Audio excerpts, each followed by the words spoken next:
मगन हो गया हूँ। न जाने मैं किस लोक में खो गया हूँ। न जाने मैं किस लोक में खो गया हूँ। तेरी याद में मैं मगन हो गया हूँ।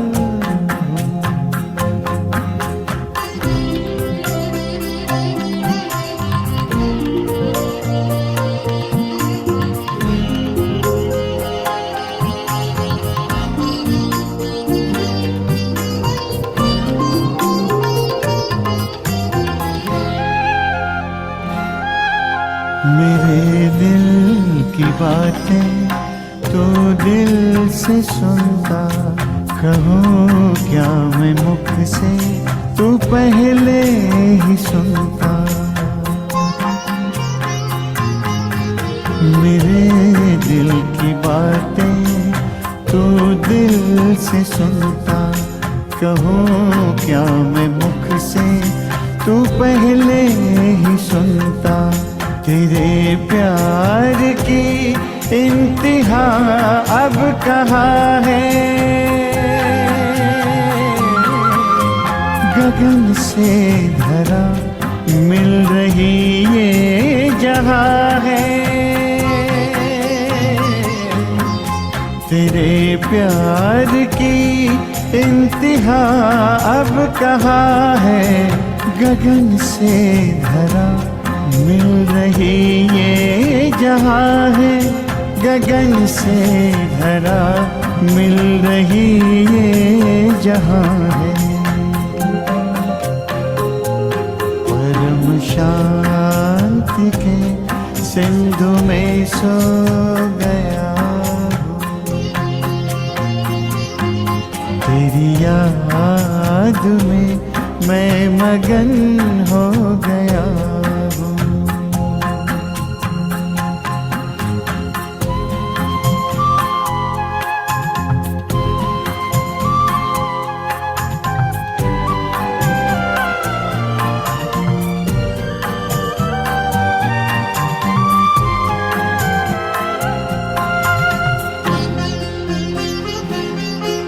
प्रभु या खुदा या सखा क्या कहूँ मैं, जो भी हो तुम बिन रह ना सकूँ मैं। प्रभु या खुदा या सखा क्या कहूँ मैं, जो भी हो तुम बिन रह ना सकूँ मैं। तुमसे ही दिल के सभी रिश्ते नाते, चलूं मैं तुम्हारे ही संग हंसते गाते, संग हंसते गाते। तेरा ही था बाबा, तेरा ही हो गया हूँ। न जाने मैं किस लोक में खो गया हूँ। तेरी याद में मैं मगन हो गया हूँ। तेरी याद में मैं मगन हो गया। तेरी याद में मैं मगन हो गया। तेरी याद में मैं मगन हो गया।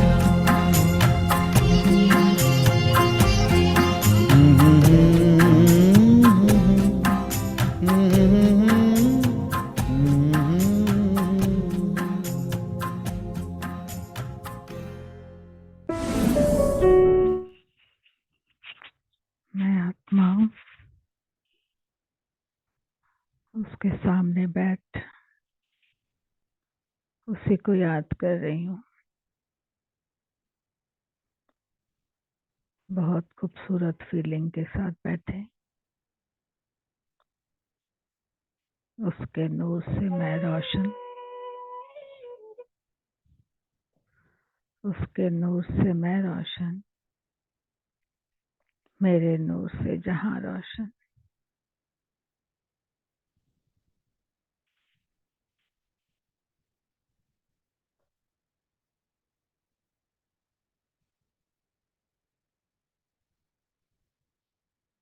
एक टक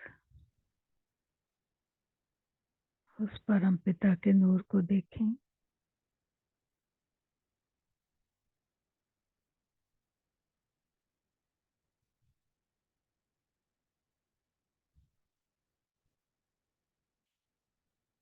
दृष्टि कहीं और ना जाए।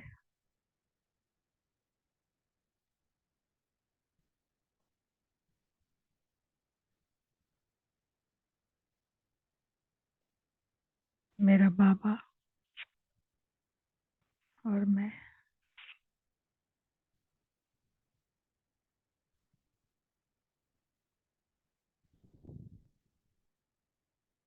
उसकी याद में मगन।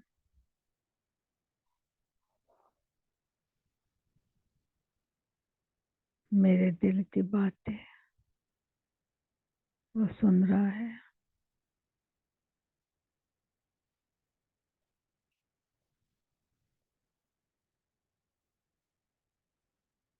उसके प्यार की इंतहा कि मैं रोशन हूँ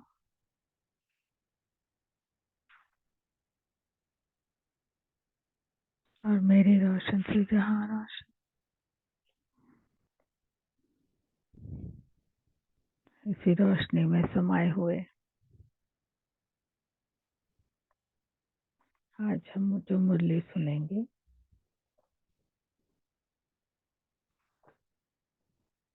7/1/78 की मुरली है।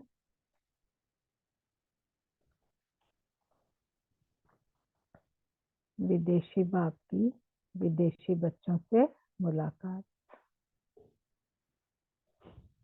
अभी थोड़े दिन पहले ही बाबा ने बोला था ना कि हम भी सब विदेशी हैं। सिर्फ विदेशी बच्चे ही विदेशी नहीं हैं, हम सब आत्माएं परम धाम से आई हैं ना, तो हम विदेशी ही हैं।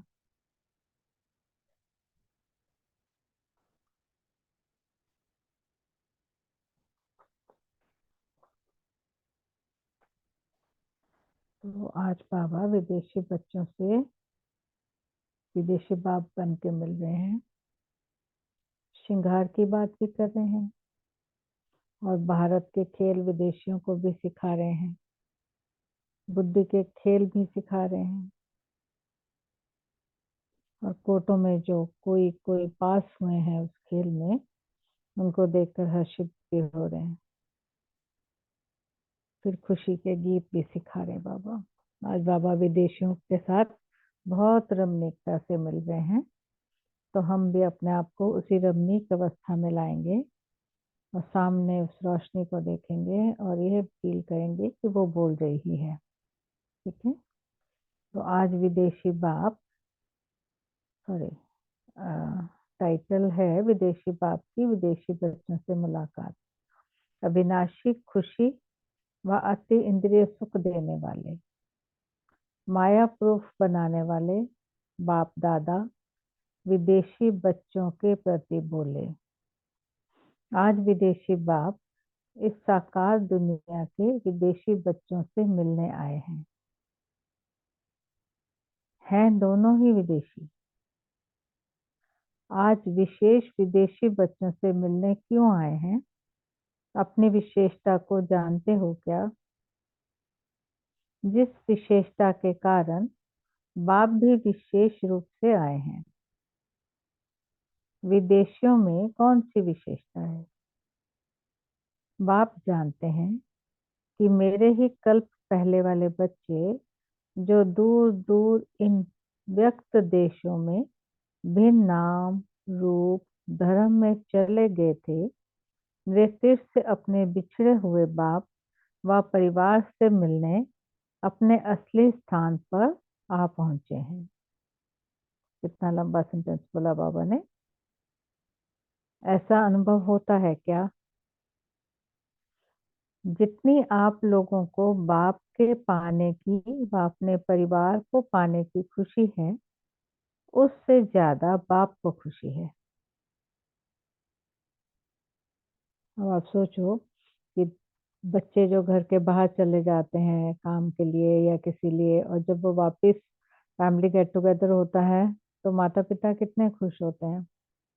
वो फीलिंग को फील करो कि बाबा बाबा इस टाइम कितने खुशी हैं कि जो बच्चे दूर दूर चले गए और फिर वो वापस आए, तो कितने खुश हैं बाबा। क्योंकि बाप जानते हैं कि बच्चे ही घर का श्रृंगार हैं। जैसे श्रृंगार के बिना कोई भी व्यक्ति या स्थान अच्छा नहीं लगता, ऐसे ही बाप को भी बच्चों के श्रृंगार के बिना अच्छा नहीं लगता। विदेशी आत्माओं में एक विशेषता के कारण विशेष बाप का ज्यादा लाभ है। देखो विदेशी आत्माएं आज बहुत खुश है ना। अपने ग्रुप में कितने सारे विदेशी हैं। तेजल सिस्टर, पंकज भाई, हापी का कौन है, कापी सिस्टर, और भी होंगे।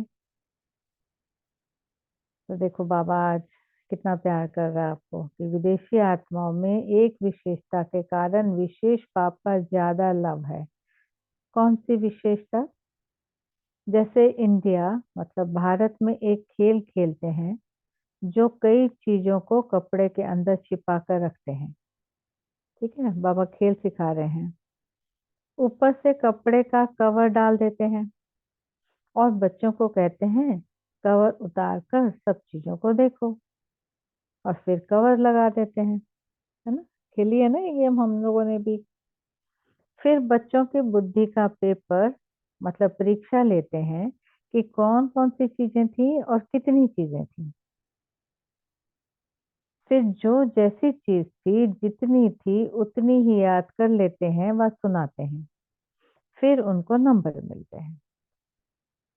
बचपन में खेला होगा हम सब ने ये खेल। यह बुद्धि का खेल बच्चों को कराया जाता है। ऐसे ही अभी देखो बाबा कितनी अच्छी बात बोल रहे हैं। ऐसे ही विदेशी बच्चे भी भिन्न धर्म, भिन्न फिलॉसफी, भिन्न प्रकार के रहन सहन, इस कवर के अंदर छिपे हुए बाप को जो है जैसा है वैसा जान लिया। सोचो, ये सीन अपने सामने मर्ज करो कि कैसे विदेशियों ने बाबा को जाना।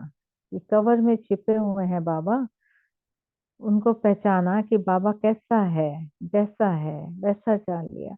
इस बुद्धि की कमाल के कारण विदेशी बच्चों से स्नेह है, समझा। देखो विदेशियों से बाबा, और अभी तो ये तो इंडियन ओरिजिन के बच्चे जिनका अभी नाम लिया है, अदरवाइज तो विदेशी ओरिजिन के वहीं के रहने वाले, उन लोगों ने भी तो बाबा को एज इट इज पहचान लिया ना। उनको शायद वो नूर दिखता है, तभी देखते हैं। ज्ञान सरोवर में जाके देखो कैसे शांत बैठे होते हैं विदेशी, किसी से बात नहीं करते। शायद लैंग्वेज प्रॉब्लम हो तो अच्छा ही है ना, एक बाबा और वो ऐसे मस्त रहते हैं वहां पे। आगे, इस बुद्धि के खेल में जो कोटों में कोई पास हुए हैं, ऐसे बच्चों को देख बाप दादा भी हर्षित होते हैं। आप सब भी हर्षित होते हो। बाप ज्यादा हर्षित होते हैं या आप ज्यादा हर्षित होते हो? सदैव यही खुशी के गीत गाते रहो कि जो पाना था वह पा लिया। इस खुशी में रहने से किसी भी प्रकार की उलझन व उदासी आ नहीं सकती। पाना था तो पा लिया, अर्थात माया प्रूफ हो जाएंगे। ऐसे माया प्रूफ बन जाओ तो जो आपका एग्जाम्पल बाप दादा सभी को दिखाना। बाबा बच्चों को कह रहे हैं, विदेशी बच्चों को, ऐसे एग्जाम्पल बने हो। कौन समझते हैं कि हम अभी ऐसे एग्जाम्पल बने हैं जो विश्व के आगे बाप दादा हमें रख सकते हैं? अभी हैंड रेस कर सकते हैं जो विदेशों में रहने वाले बच्चे हैं, कि वो समझते हैं कि हम ऐसे एग्जाम्पल बने हैं। जहाँ तक मैं इन तीन आत्माओं को जानती हूँ तो हाँ बाबा, ये एग्जाम्पल बने हैं। एवर रेडी नहीं, रेडी हैं। क्योंकि विदेश में रहने वाले बच्चों को यह भी एक विशेष लिफ्ट है जो स्वयं को विश्व के आगे प्रख्यात कर बाप का परिचय देते हैं। ऐसी सर्विस करने से एक्स्ट्रा मार्क्स मिल जाएंगी। चलो कॉन्ग्रेचुलेशन, आप लोगों को एक्स्ट्रा मार्क्स मिल रही हैं। ऐसी सर्विस की है या करनी है? भारत की आत्माएं आप लोगों को देख समझेंगी कि इन्होंने बाप को पहचाना, लेकिन हम लोगों ने नहीं पहचाना। आपकी पहचानी हुई सूरत को देख भारतवासियों को पश्चाताप होगा कि हमने अपने भाग्य को खो दिया। इसलिए आप सब सर्विस के प्रति निमित्त हो। अभी दिल्ली कॉन्फ्रेंस में भी आप सब विदेश से आए हुए बच्चों की विशेष यही सेवा है कि जिस भी आत्मा को कोई देखे तो हर चेहरे से बाप द्वारा प्राप्त हुई अविनाशी खुशी, अति इंद्रिय सुख की अविनाशी शांति की झलक दिखाई दे। जैसे मम्मा के चेहरे पर होती थी ना खुशी और शांति, वैसी आप सबके चेहरे बाप द्वारा प्राप्त हुई प्रॉपर्टी दिखाने के आईने बन जाएंगे। बाबा की प्रॉपर्टी क्या है? कोई कारें, कोई कोठियां, ये तो नहीं है ना। क्या है? खुशी, अतीन्द्रिय सुख, शांति, ये सब है ना बाबा की प्रॉपर्टी। ऐसे सर्विस करने वालों को बाप दादा द्वारा विशेष मार्क्स का इनाम मिलेगा। यह सर्विस तो सहज है ना, यह मुश्किल है। जैसे कोई भी प्रकार की लाइट अपनी तरफ आकर्षित जरूर करती है, ऐसे आप सब आत्माएं भी लाइट और माइट रूप हो। बाबा ने वरदान दे दिया। वरदान स्वीकार करेंगे सभी कि आप सब आत्माएं भी लाइट और माइट रूप हो। बाप की तरफ आकर्षित करो। समझा? कॉन्फ्रेंस में क्या सेवा करनी है? बाप की तरफ आकर्षित करना है, हाँ? विदेश में रहने वाले बच्चों के पास माया आती है क्या? घबराने वाले तो नहीं हो ना? चैलेंज करने वाले हो ना? माया को चैलेंज करते हो कि आओ और विदाई ले जाओ। माया का आना अर्थात अनुभवी बनना। इसलिए माया से कभी घबराना नहीं। घबराएंगे तो वह भी विकराल रूप धारण करेगी। घबराएंगे नहीं तो नमस्कार करेगी। है कुछ भी नहीं, कागज का शेर है। कितने प्यार है बाबा हमारे, कितने प्यार से बोल रहे हैं कि माया कुछ भी नहीं है जी, कागज का शेर है। कागज के शेर से घबराने वाले हो क्या? विकराल रूप धारण करती है लेकिन है शक्तिहीन। जैसे यहाँ भी भयानक चेहरे लगाकर डराते हैं ना, लेकिन अंदर तो मनुष्य ही होते हैं। बाहर का कवर उतार दो तो कोई डर नहीं, लेकिन अगर बाहर के रूप को देख घबराएंगे तो फेल हो जाएंगे। माया से हार ज्यादा होती है या विजय ज्यादा होती है? बताओ विदेशी भाई बहनों, हार होती है कि विजय ज्यादा होती है? विदेश से आए हुए बच्चों में से कौन समझते हैं कि हम 108 की माला के मनकों में हैं? बाबा हमारे ग्रुप में सारे विदेशी हैं, है ना? 108 के मन के। निश्चय की विजय तो हो ही जाती है ना। कभी भी लक्ष्य कमजोर नहीं रखना। सदा श्रेष्ठ लक्ष्य रखना कि हम ही कल्प पहले वाले विजयी थे और सदा रहेंगे। तो सदा अपने को विजयी रतन ही अनुभव करेंगे, है ना? जैसी क्या, जैसी दृष्टि वैसी सृष्टि। अगर अपने आप को यही समझेंगे तो हम वही बनेंगे।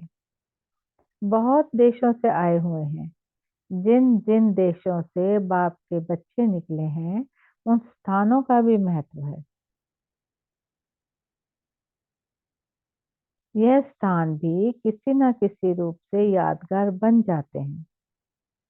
आप लोग विशेष उन स्थानों पर चक्कर लगाते रहेंगे। देवी देवता रूप में जब हम आएंगे और उसके बाद जब हम पूज्य रूप में आएंगे तो वहीं पर ही मूर्तियां बनेंगी ना, है ना, बड़ी बड़ी मूर्तियां जो बना देते हैं चाहे डेकोरेशन पीस की तरह ही यूज हो। अब भारत की मूर्तियां देखो कितनी एक्सपोर्ट होती हैं, तो वहीं जाती होंगी ना जहाँ पर वो जिन स्थानों पे उनका ओरिजिन हुआ होगा। तो इसलिए बाबा बोलते हैं आप लोग विशेष उन स्थानों पर चक्कर लगाते रहेंगे। फिर क्या हुआ, बिजली बंद हो गई। अशरीरी बनना इतना ही सहज होना चाहिए। एक टक से बिजली चली गई हो, ऐसे ही बाबा कहते अशरीरी बनना। अपने शरीर की लाइट को बाबा की लाइट में मिला दो, है ना, अशरीरी बनना। जैसे स्थूल वस्त्र उतार देते हैं, वैसे ये देह अभिमान के वस्त्र सेकंड में उतारने हैं। जब चाहे धारण करें, जब चाहे न्यारे हो जाए। लेकिन यह अभ्यास तब होगा जब किसी भी प्रकार का बंधन नहीं होगा। अगर मनसा संकल्प का भी बंधन है तो डिटैच हो नहीं सकते। जैसे कोई तंग कपड़ा होता है तो सहज और जल्दी नहीं उतार सकते हो। इस प्रकार से मनसा वाचा कर्मणा संबंध में अगर अटैचमेंट है, लगाव है, तो डिटैच नहीं हो सकेंगे। बाबा का रिजल्ट क्या, मनसा वाचा कर्मणा, यहीं पर 8 नंबरों की भी यहीं पर ही ऊपर नीचे होते हैं। जो 8 रतन बाबा ने बोले ना, जैसे एक रतन है 1 और 2 तो है लक्ष्मी नारायण, बाकी के 6 भी तो नंबरवार है ना। तो बस वो 1 सेकंड का है फर्क, मनसा वाचा कर्मणा। तो उनका 3 4 5 6 7 8 ऐसे नंबर हो जाता है। ऐसा अभ्यास सहज कर सकते हो। जैसा संकल्प किया वैसा स्वरूप हो जाए। संकल्प के साथ साथ स्वरूप बन जाते हो या संकल्प के बाद टाइम लगता है स्वरूप बनने में? संकल्प किया और अशरीरी हो जाओ। चले हम भी 1 सेकंड के लिए बाबा का कहना मान के अशरीरी हो जाते हैं।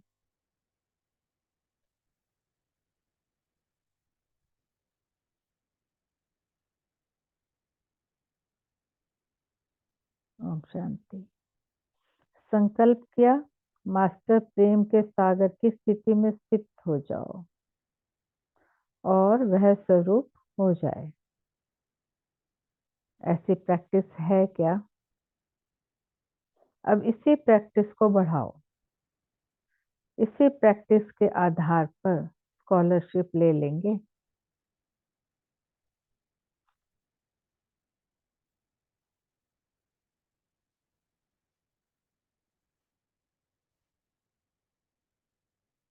प्रेम का सागर बने, अशरीरी बने, इसी की प्रैक्टिस करें। ठीक है, तो इस मुरली में बाबा ने याद प्यार नहीं दिया है, तो हम बच्चे बाबा को याद प्यार देते हैं या बाबा का याद प्यार लेते हैं। बाबा सदा हमें अपने घर का श्रृंगार बनाने वाले, सदा कवर के अंदर छिपे हुए बाप को जनवाने वाले, जैसे आज बाबा ने बोला ना करावन करमाने वाले, ऐसे हम भी बोलेंगे बाबा जनवाने वाले बच्चे, सदा खुशी के गीत गाने वाले बच्चे, सदा सर्विस के एक्स्ट्रा मार्क्स लेने वाले बच्चे, माया रूपी कागज के शेर से ना घबराने वाले बच्चे। बाबा आपको याद प्यार और नमस्ते भेज रहे हैं हम सबकी तरफ से। आपको बहुत बहुत शुक्रिया। Thank you family and thank you बाबा। ओम शांति।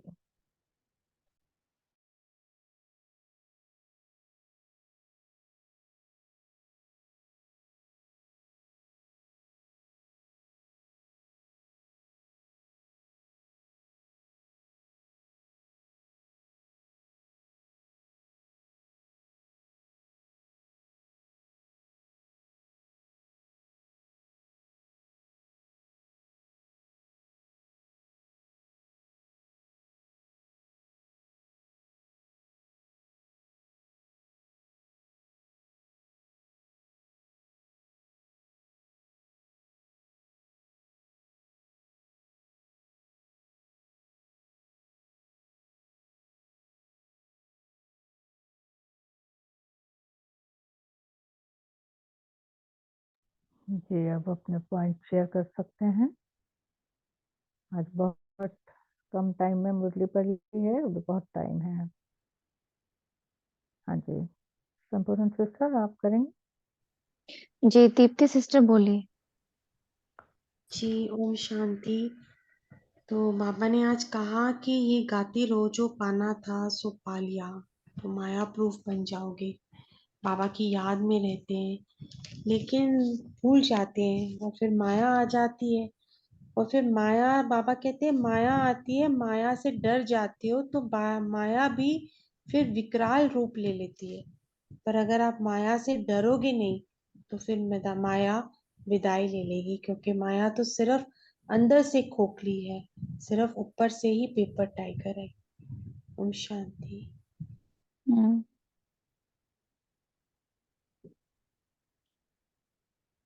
अश्विनी सिस्टर बोलिए। ओम शांति सिस्टर।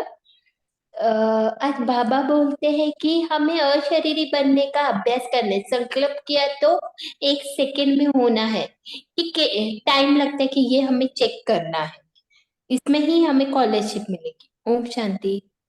हम्म, हमने जो मुरली सुनी है वो अपने आप को विदेशी समझ के सुनी है या आत्मा समझ के सुनी है? क्या समझा हमने? आत्मा समझ के सुने हम, हम्म, बाबा के बच्चे। जी। ओम शांति। दीदी, आत्मा तो विदेशी है ही ना, कि हम परम धाम के निवासी हैं। हम्म, तो जब हम आत्मा स्वरूप में सुन रहे थे तो यह समझ में आया कि जैसे बाबा ने कहा ना कि विदेशी बच्चे जो बिन बिन धर्म, बिन बिन फिलोसफी, बिन प्रकार के रहन सहन के कवर के अंदर छिपे हुए बाप को जो है जैसा है वैसे जान लिया। तो इसमें समझ में आया कि मैं आत्मा, जब मैं इस ड्रामा के अंदर फंस गई, हाँ, कितने मैंने कॉस्ट्यूम चेंज किए, कितने किन किन धर्मों में मैं चली गई आत्मा, और उन्हीं भिन्न भिन्न स्वरूपों के आधार पर ड्रामा के अंदर जो जो पार्ट बजा उस आधार पर मैंने अपनी पहचान बना ली। हाँ, और फिर इतनी सारे पहचान, न जाने किन किन बातों के लिए, जैसे भिन्न भिन्न स्वभाव, भिन्न भिन्न संस्कार के अंदर मैंने अपने आप को रख लिया। लेकिन जैसे ही बाबा आया, बाबा ने जागृत किया मुझे कि नहीं बच्चे, तुम ना ये संस्कार हो, ना ये स्वभाव हो, ना ये पार्ट हो, ना ये रोल हो, ना ये पर्सन आइडेंटिटी हो, तुम तो केवल बस और बस मेरी बच्ची, मेरी एक छोटी सी पॉइंट ऑफ लाइट आत्मा हो। तो वाकई में ये बहुत बड़ी कमाल की बात है कि आत्मा कितनी बुरी तरीके से फंसी हुई थी इस ड्रामा के जाल में, और उसने सेकंड में बाप को पहचान लिया। तो सचमुच ये बुद्धि की कमाल ही है, इसीलिए तो बाबा इतना स्नेह करता है ना हमसे।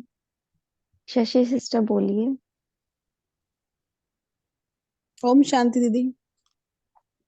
जी दीदी बोलिए। कल अनुभवी मूर्त पे बात हो रही थी दीदी, कल या परसों हो रही थी, और आज बाबा ने कहा कि माया आती है तो अनुभव कराती है, अनुभवी बनाती है ना। तो मुझे लगता है कि अनुभवी मूर्त तब भी बनते हैं हम जब माया आती है, जैसा कि बाबा ने कहा कि जब माया आती है, माया को हम हराते हैं या माया से हार जाते हैं, तो भी हमको अनुभव होता है। तो ये अनुभवी मूर्त। वास्तव में आत्मा जो है ना वो तो सभी अनुभवों से परे है। जी तो वो अनुभव कैसे करती है? वो अपने सूक्ष्म शरीर के द्वारा अनुभव करती है। हाँ, जी जैसे जैसे आत्मा जब अपनी ओरिजिनल स्थिति में होती है, जब शुरू शुरू में आती है ना यहाँ पर पार्ट बजाने के लिए आत्मा, तो वो जी आत्मा से सूक्ष्म शरीर कनेक्टेड होता है। जैसे कोड होती है आत्मा की, जो रस्सियां होती है वो आत्मा सूक्ष्म शरीर के साथ कनेक्टेड होती है। तो जब वैसा पार्ट चलता है तो आत्मा एकदम खुशी का अनुभव करती है, हाँ, एक सुख का, आनंद का अनुभव करती है, अपनेपन का सबके प्रति अनुभव करती है। भले वहां पर सत्युग में पद अलग अलग होते हैं, लेकिन जब वो आधा कल्प के बाद आत्मा की जो कॉर्ड है वो सूक्ष्म शरीर से कटकर सूक्ष्म शरीर की सारी कॉर्ड जो है वो देह के साथ, देह की स्मृति के साथ जुड़ने लग जाती है। तो फिर उसी आधार पर आत्मा अपनी पहचान बना लेती है। तो देह से संबंधित जो भी पार्ट से संबंधित जो भी अनुभव उस वक्त चल रहा होता है, जो भी ड्रामा में सीन आई, जो भी परिस्थितियां आई, तो फिर ये पार्ट समझती है ना खुद को, तो वैसी फीलिंग में आ जाती है। तो फिर वो दुख का, वो अनेक अनेक प्रकार के स्वभाव संस्कार का ऐसा अनुभव करता है। तो ये जब वापस बाबा हमें आकर के याद दिलाते हैं ना कि बच्चे तुम तो आत्मा हो, इस देह से, दुनिया से तुम्हारा कोई मतलब नहीं, ड्रामा की किसी सीन का तुम पर कोई इफेक्ट नहीं पड़ता, तो वो ड्रामा से चिपकती नहीं आत्मा और अपनी सत्यता में स्थित हो जाती है। तो फिर उसको आत्मा के गुणों का अनुभव होता है, बाबा जी के प्यार का, शांति का अनुभव होता है। तब ये अनुभव केवल सूक्ष्म शरीर के द्वारा होता है, इसीलिए बाबा कहता है ना एंजेलिक पार्ट हमें प्ले करना है। जी दीदी, गौरी सिस्टर आप बोलिए। थैंक यू दीदी।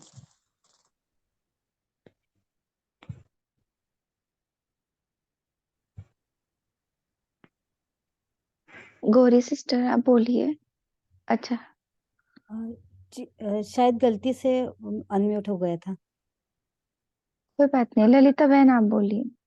हाँ जी, आज फिर भी पापा ने कहा कि स्कूल को यहाँ में सागर, प्रेम का सागर है। जी आपकी ओम आवाज शांति। क्लियर नहीं आई। थोड़ा सा नेटवर्क में आके बोलना, अभी कुछ इश्यू आ रहा है तो देखना अपना नेटवर्क का इश्यू। आप आ रही है दीदी? जी थोड़ा सा जी बात डिस्कनेक्ट हो रहा है। नहीं, रहने दीजिए, थोड़ा सा आपका नेटवर्क का इश्यू है ललिता बहन जी। बाकी जिन्होंने हैंड रेज करे बताते रहो, रचना बहन जी, शिरो भाई जी। ओम शांति। संपन्ना सिस्टर, अभी जब आप एक्सप्लेन कर रहे थे अनुभवी मुहूर्त को लेकर, तो आपने शुरुआत का पहला जो वाक्य बोला कि वास्तव में आत्मा अनुभव से परे है, और फिर आपने हमें साइकिल एक्सप्लेन किया। तो क्या हम इसको ऐसे समझे कि वास्तव में आत्मा परम धाम में अनुभव से परे है, बट एज सच आत्मा अनुभव में आती है because of drama, but otherwise अगर परम धाम में ना हो तो आत्मा अनुभव करती है, अगर शरीर ना भी हो तो भी अनुभव करती है, या फिर हाउ, कैसे इसको समझे? मैं थोड़ा सा इस अ, वाक्य को लेके थोड़ा सा कंफ्यूजन में आ गई। परम धाम में जो हमारी स्टेज होती है ना, वो बिल्कुल मन बुद्धि से रहित होती है, जैसे मन और बुद्धि मर्ज होता है। जब वो आत्मा पार्ट में आती है ना, प्ले करने के लिए जब पार्ट में आती है, तब वो मन और बुद्धि इमर्ज होते हैं। यानी कि आत्मा के अंदर जो भी संस्कार स्वभाव होते हैं, वो मन की धरनी पर संकल्प के रूप में इमर्ज होते हैं, राइट। तो जैसे मान लीजिए एक एक्टर है, वो अपने घर से रंगमंच पर रोल प्ले करने के लिए आता है, तो उसका स्वरूप तो वैसा ही होगा ना जैसा उसके घर में था, ओरिजिनल स्वरूप। वो चेंज थोड़ी ना होगा, वो चेंज नहीं होता है। वो मन और बुद्धि जब मर्ज से इमर्ज हो जाते हैं, तो फिर वो उसको अनुभव में लाते हैं। मतलब संकल्प पहले तो आत्मा कर ही नहीं सकती ना, परम धाम में तो निरसंकल्प स्थिति है उसकी। आत्मा निरसंकल्प है, लेकिन जब उसको यहाँ पर पार्ट में आने के बाद मन मिलता है ना, तब वो संकल्प रचती है, और तब वो फिर सूक्ष्म शरीर के साथ कनेक्ट होकर के अनुभव में आती है। परम धाम में तो वो अनुभव लेस है, वहां पर तो केवल साइलेंस की स्टेज है। इसीलिए तो बाबा कहता है ना, आत्मा का स्वधर्म शांति है, वो अनुभवों से परे है। कोई अनुभव नहीं है। कर्मातीत किसको कहा जाता है? जहां ना सुख का अनुभव ना दुख का अनुभव। सेम वैसे ही बाबा भी सुख दुख से न्यारे हैं। क्यों? क्योंकि वो साइलेंट स्वरूप में है, स्टिल पॉइंट ऑफ लाइट। वहां पर बीज रूप स्टेज है, झाड़ सारा समाया हुआ है। तो वो अनुभव तब करती है जब जाड़ बार में आता है, जब झाड़ आता है ना बाहर, जब सारा पाठ सारी कहानियां आ जाती हैं, तब अनुभव होता है। तो जब हम बाबा को ओशन कहते हैं, सागर कहते हैं, तो हम बाबा को ओशन ऑफ एक्सपीरियंस ऐसे महिमा नहीं दे सकते फिर परमात्मा जी के लिए। जी, कैसे दे सकते हैं? वो न्यारा और प्यारा है, अनुभव से परे।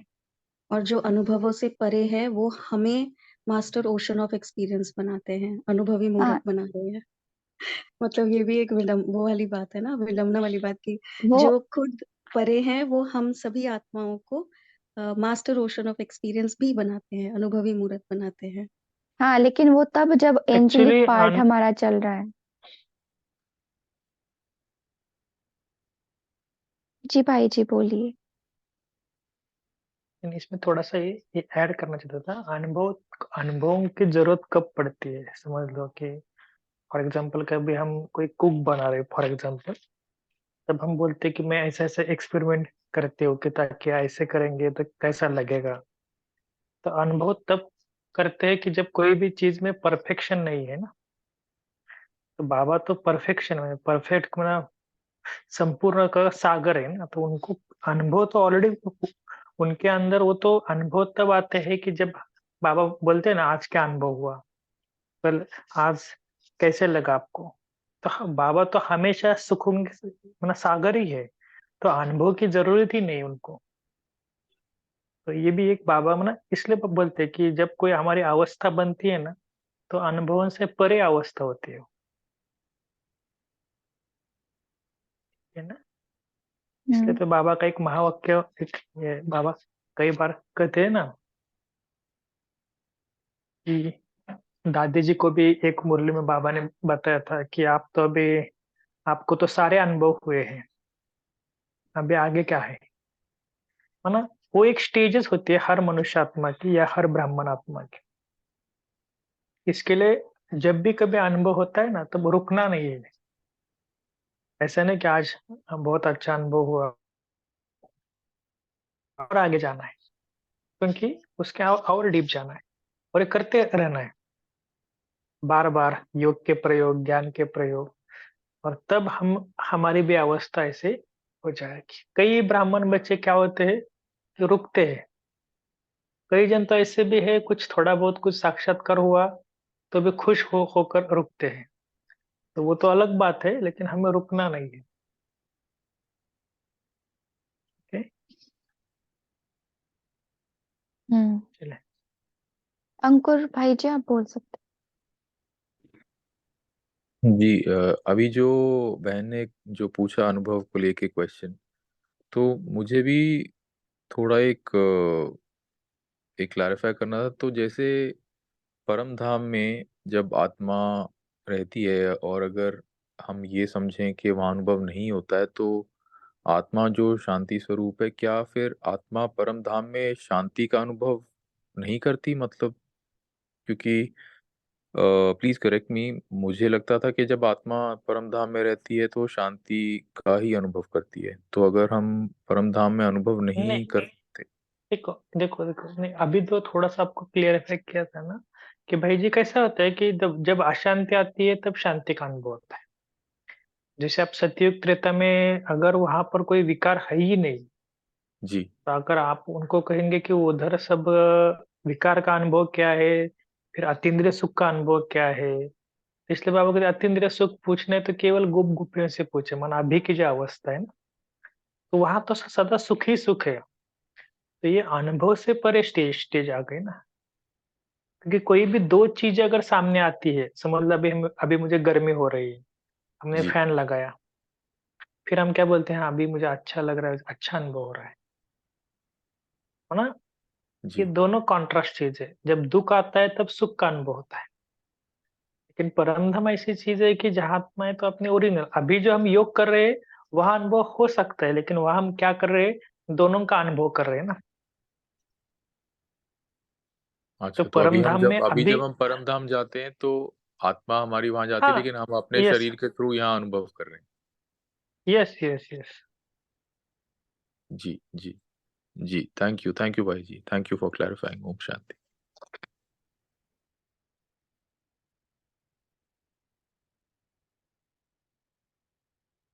जी नेक्स्ट जो भी है माइक अनम्यूट करके बोल सकते हैं। ओम शांति भाई जी। ये जो सुख और दुख का भी हम इस ब्राह्मण जीवन में ही अनुभव करते हैं, क्योंकि बाबा हमें क्लियर करते हैं कि आत्मा का वास्तविक स्वरूप सुख स्वरूप है। लेकिन वो मर्ज इमर्ज का पार्ट जब आत्मा प्ले करती है, जैसे आत्मा जब परम धाम में रहती है तो डोरमेंट रहती है, मतलब जैसे कोमा में, उसको तब अनुभव नहीं रहता है जब वो प्रैक्टिकल में रहती है। लेकिन जब ये ब्राह्मण का हम जब पार्ट प्ले करते हैं तो बाबा हमें सिखाते हैं कि मन बुद्धि के द्वारा हम ब्राह्मण आत्माएं कैसे परम धाम में जाएं और शांति का अनुभव करें, तब हम शांति का अनुभव करते हैं। लेकिन जब आत्माएं, जब जो कि विनाश का समय पास आएगा और आत्माएं जाएंगी ऊपर, तो वो डोरमेंट रहेंगी, वहां उनको कोई अनुभव नहीं होगा। इसके बाद परम धाम से जैसे ही आत्मा आएगी सतयुग में, तो उनका जैसे ही वो सतयुगी चोला पहनेगी तो उनका वो सतयुगी पार्ट इमर्ज हो जाएगा, और ये जो ब्राह्मण जीवन या जितने भी पार्ट हमने प्ले किए हैं आत्मा ने, वो मर्ज हो जाएगा। तो सतयुगी पार्ट में तो ये शांति है ही नहीं, दुख है ही नहीं। तो आत्मा को वो सतयुगी पार्ट के अनुसार सब एक्ट करेगी, उसको फीलिंग भी वो सतयुग वाली ही होगी। फिर सतयुग का जब पार्ट खत्म होगा तो जो त्रेता का आएगा वो सतयुगी पार्ट इमर्ज हो गया। इसके बाद हम जब सतयुगी पार्ट पूरा हुआ और सेकंड हमारा लाइफ आई, तो पहला पार्ट मर्ज हो जाएगा, दूसरा इमर्ज होगा, मतलब त्रेता का इमर्ज हो जाएगा। ये काम चलता है। इसके बाद हम मध्यकाल में आते हैं तो ये मर्ज कॉस्ट्यूम जैसे ही पहनते हैं तो उस कॉस्ट्यूम के अकॉर्डिंग हमारा आत्मा पार्ट प्ले करने लगती है। ये मुझे समझ में आया। ओम शांति। जी सही है। ड्रामा की भी तो स्टेजेस होती है ना, तो जैसे जैसे ड्रामा की स्टेजेस चेंज होती है वैसा वैसा पार्ट होता है। जैसे अगर हम सतयुग वाली फीलिंग हम कलयुग में लेना चाहे तो पॉसिबल ही नहीं है। वो उसमें जो सतयुग में डीवीडी चली है, जो गाना बजा है, वो कलयुग में बजे, वो पॉसिबल नहीं है। राजेंद्र भाई जी बोलिए। बाबा ने बताया कि लक्ष्य हमेशा ऊंचा रखना चाहिए। अगर लक्ष्य ऊंचा रखेंगे तो 108 की माला में भी आ सकते हो, लेकिन उसके लिए दृढ़ निश्चय चाहिए। इसलिए बाबा ने कहा कभी भी लक्ष्य कमजोर नहीं रखना, और हमेशा ये स्मृति में रहे कि हम कल्प कल्प के विजयी थे, है और रहेंगे, तो हमेशा अपने को विजयी अनुभव करेंगे। ओम शांति। बाबा ने माया प्रूफ के बारे में भी बताया। तारा बहन बोलिए। जी दीदी, बाबा ने आज बुद्धि का खेल बताया कि विदेशी बच्चे भिन्न भिन्न धर्म में और फिलोसफी से के कवर में छिपे हुए थे और अब निकल ही आए हैं।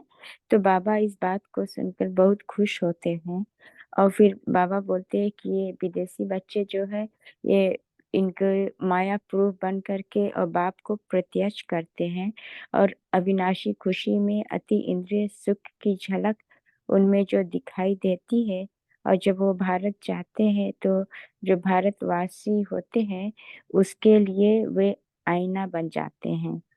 तो भारत में भी कोई कोई आत्मा जिसको ये ज्ञान अभी नहीं मिला है, तो वे भी उसको भी पश्चाताप होगा कि दूसरे देश विदेशी वाले आकर के इतना बाबा का ज्ञान ले लिए, बाबा का प्रत्यक्ष कर रहे हैं और उनको भी ये करना चाहिए। तो इसके लिए बाबा बोले कि आत्मा हम लाइट है, जैसे लाइट आकर्षित करती है उसी तरह हम आत्माओं को अपने लाइट और माइट से आकर्षित करके बाप के तरफ उन आत्माओं को भी आकर्षित करें। ओम शांति। बहुत सुंदर। बाबा ने कहा ना, बाहर का कवच उतार दो तो कोई डर नहीं। वैसे तो बाबा ने एग्जाम्पल दिया है ये कि वो जो चेहरे लगा लेते हैं अपने ऊपर, मुखौटे लगा लेते हैं, लेकिन अंदर तो मनुष्य ही होते हैं। तो बाहर का कवच उतार दो तो कोई डर ही नहीं है, तो फिर फेल नहीं होंगे। तो इस बात से आप क्या समझते हैं कि हमें कौन सा मुखौटा उतार के रखना है जिससे हमारी जीत हो, कोई डर ना लगे? कौन सा मुखौटा उतारना है? माया का?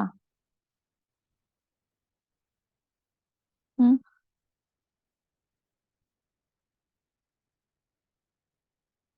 शशि बहन बोलिए। ओम शांति दीदी।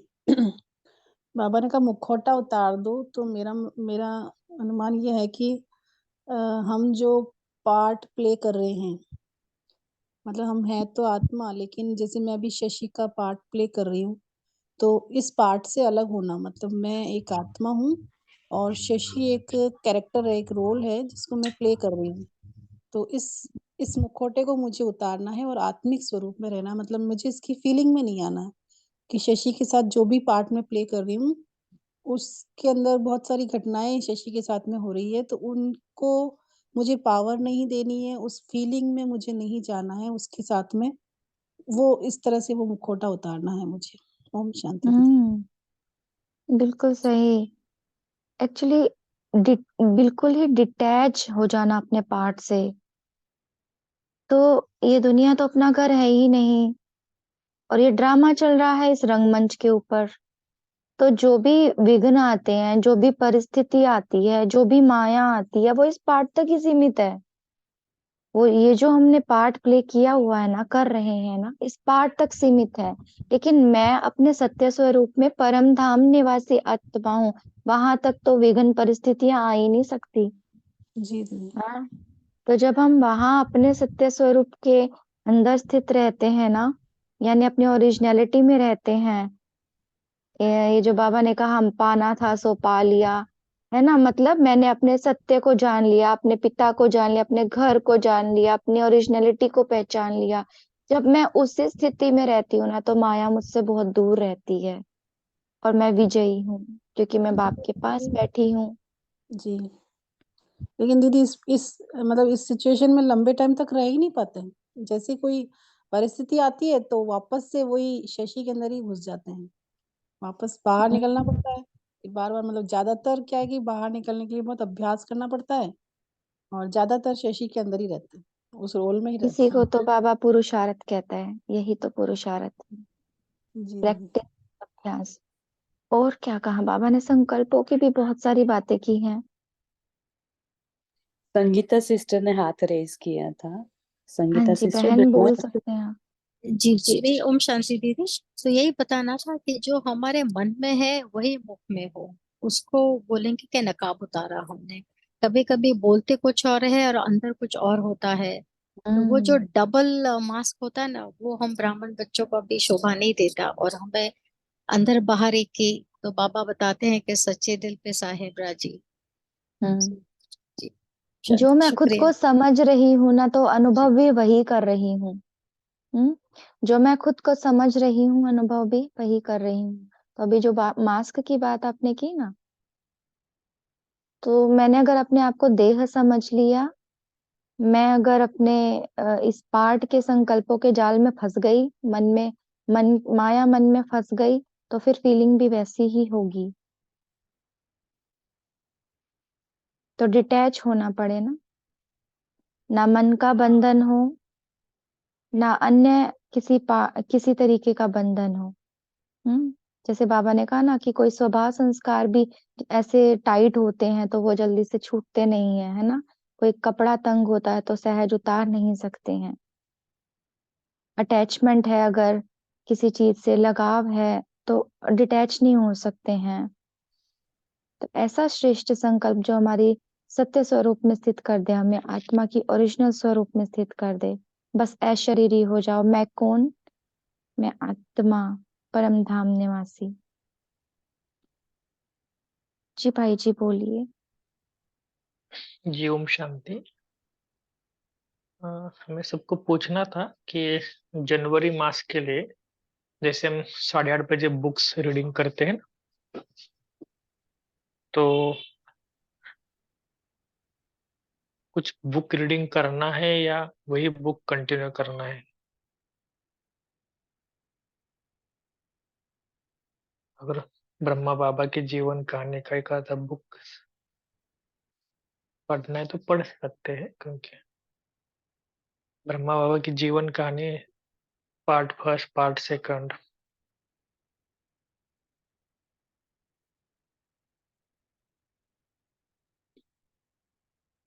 क्या आप बोल सकते हैं, क्योंकि थोड़ा सा हम बता रहे हैं, या तो चैट विंडो में भी डाल सकते हैं।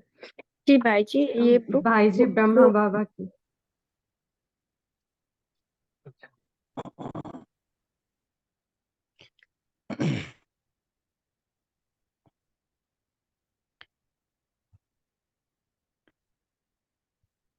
ठीक है, कोई छोटा बुक्स होगा तो हम थोड़ा थोड़ा उसको पॉइंट्स भी निकाल देंगे। वैसे तो बड़े बुक में तो सारा उन्होंने लिखा है ना, जैसे यज्ञ के इतिहास में। क्योंकि हमें थोड़ा सा पता होना चाहिए कि हम, क्योंकि हमें पता होना हाँ चाहिए ना कि बाबा ने क्या किया। हमारे पिताजी की जी हिस्ट्री ज्योग्राफी है, बाबा कई बार बोलते हैं ना कि ब्रह्मा बाबा के कदम के ऊपर कदम रखो। तो एक्चुअली उनके साकार जीवन में उन्होंने क्या क्या किया, ये किसी को पता नहीं होता ना। कुछ कुछ गुह्य बातें भी होती है। हाँ भाई जी, थोड़ा सा ललित, मुझे आपका आवाज ये क्लियर नहीं जीवन आ रहा है। कहानी वाली अच्छा क्या वाक्य था। हेलो, ओम शांति। आ रही आवाज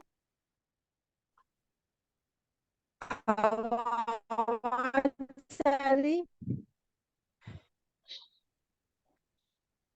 तो ये सब को थोड़ा सा हम कल से या संडे से, ना बफर डे से में स्टार्ट करेंगे कि जीवन कहानी का। अगर किसी के पास कुछ पॉइंट्स है तो भी वो हमें व्हाट्सएप पे भेज सकते हैं, ताकि वो हम पॉइंट्स पढ़ेंगे। या तो कुछ किसी को एब्स्ट्रैक्ट है, किसी ने कुछ किया होगा, तो भी आप हमें बता सकते हैं।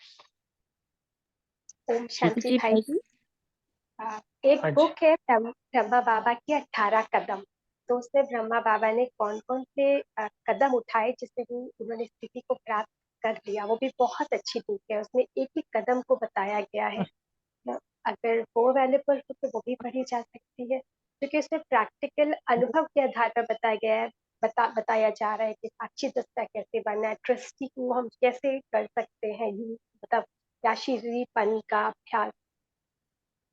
तो अगर वो मिले तो वो भी पढ़ा जा सकता है। और सही से ठीक है, उसका पीडीएफ अवेलेबल है क्या? मेरे पास बुक है भाई जी, लेकिन पीडीएफ के बारे में मुझे इतना नहीं मालूम है। जी भाई जी है ना? ठीक है,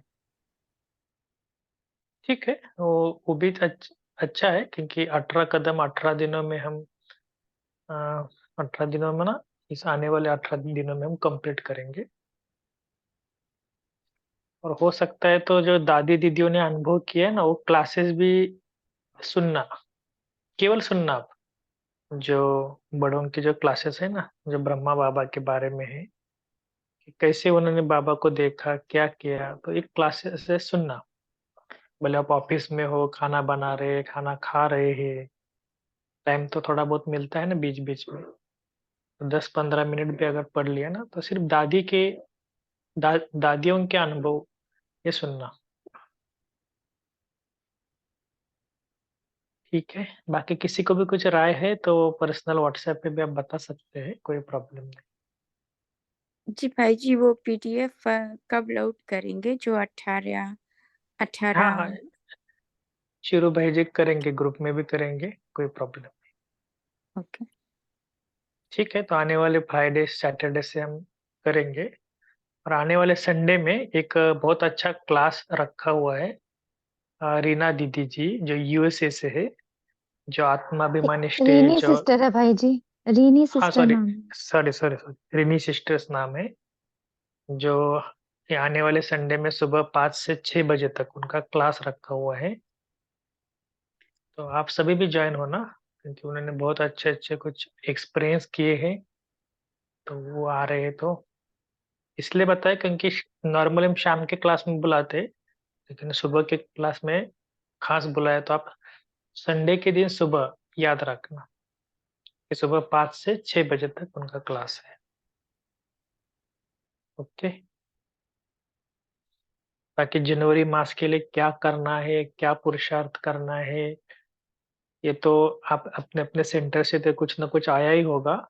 अगर नहीं आया होगा तो भी थोड़ा अ, इस सैटरडे बफर दिन में हम थोड़ा डिस्कस करेंगे, क्योंकि इधर के भी लोकल सेंटर से कुछ आया है जगदम्बा भवन से, तो वो भी हम आपको बताएंगे। ठीक है, अच्छा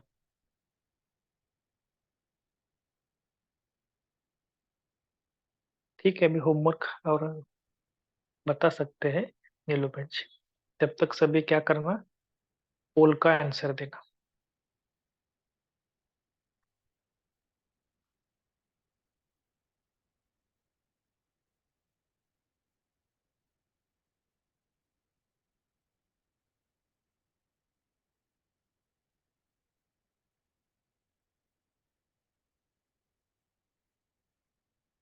तो आज की मुरली से, जैसे अब बाबा ने कहा ना, कि अशरीरीपन का अभ्यास, तो अभी भी देखो ये ड्रिल में भी वही आया है ना।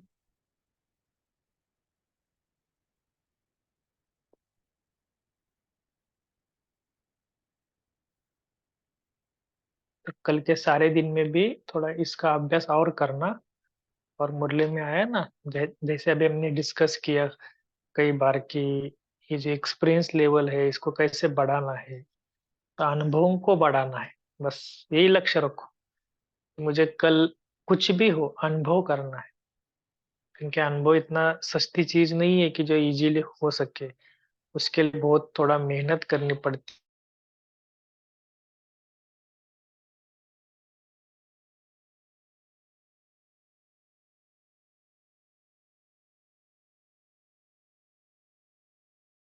ठीक है, चले, थैंक यू।